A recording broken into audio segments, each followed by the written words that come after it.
Thank you, Mr. Chairman. Assistant Secretary Grosso, in Washington State, our VA employees have spent the last couple of years navigating COVID-19 pandemic and the implementation of this new electronic healthcare record system that has really been plagued with numerous issues. And on top of their responsibilities at work, we all know that they've had to balance childcare, school closures, taking care of family members who are ill, and finding ways to stay connected with their communities. Tell us what lessons the VA has learned and is taking from the past few years to make meaningful improvements to the employee experience.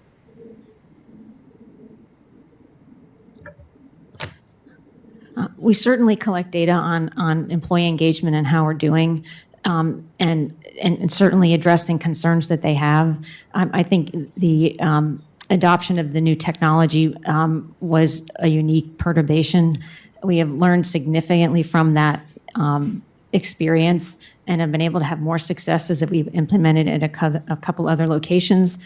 Dr. Clancy? Yes, so I know that you're fully aware of the challenges experienced by our colleagues at Man Grant staff in Spokane. Yep.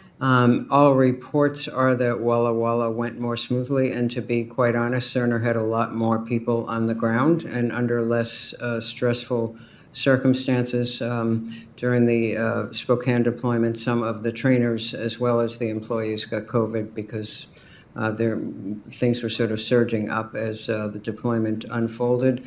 But it is something that we are literally following daily, right up to the Deputy Secretary. Are there additional authorities or resources the department needs to meet the needs of these workers? Well, we certainly need, and I'll pass this to Jessica in just a moment, I think more flexibility with retention and recruitment incentives. We haven't quite hit our ceiling, but we are coming very, very close.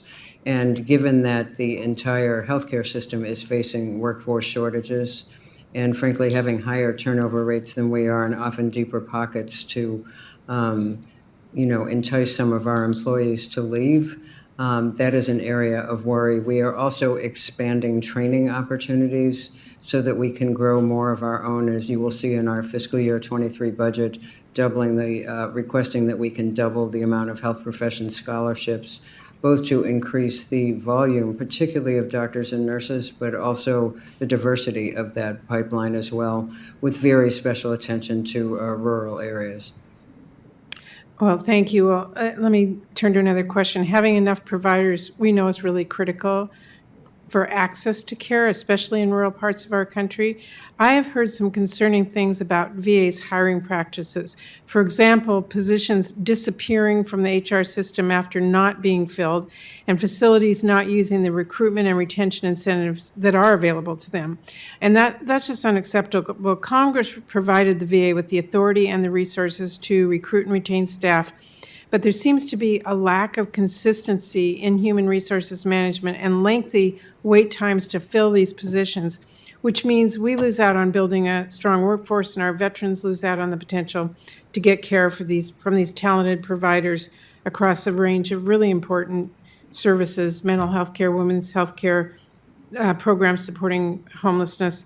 So I wanted to ask you, what plans does the department have to improve recruitment and retention?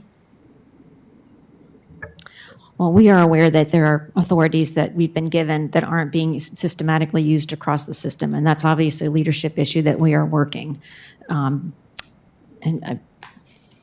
Sure. I would also add that we are investing in human resources. So you mentioned that there's a lack of standardization. We recognize that as we move to a shared services structure. We are still in the middle of doing that transition because we have not yet fully standardized our operations. While we all use the same policies, we don't all use the same procedures.